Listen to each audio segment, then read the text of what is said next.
आणि ज्या LDBs होत्या म्हणजे लँड डेव्हलपमेंट बँक म्हणजे भूविकास बँक ज्यांना आपण म्हणतो, तर ह्या भूविकास बँका ह्या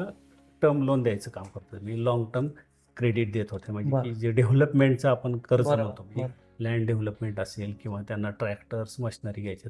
पण नंतरच्या काळामध्ये काही भूविकास बँका ह्या डबघाईला आल्या आणि त्या लिक्विडेशनमध्ये निघाल्यामुळे ही नीड जी आहे फार्मरची आणि त्या डायरेक्ट फार्मरला देत होत्या. त्यामुळे मग हा सगळा भार हा 3 टायर स्ट्रक्चर जे आहे, शॉर्ट टर्म ॲग्रिकल्चर क्रेडिट म्हणतो आपण त्याला स्ट्रक्चर,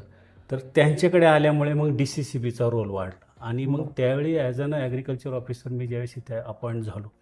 तर त्यावेळी हे एक बिग चॅलेंज होतं. बरोबर, की आता हा शेतकऱ्यांना आणि over A period of time काय होत होतं की शेतीमध्ये टेक्नॉलॉजी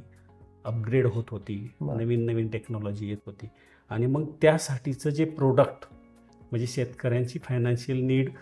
फुलफिल करण्यासाठीचं जे प्रोडक्ट आहे, तर हे प्रोडक्ट डिझाईनचं काम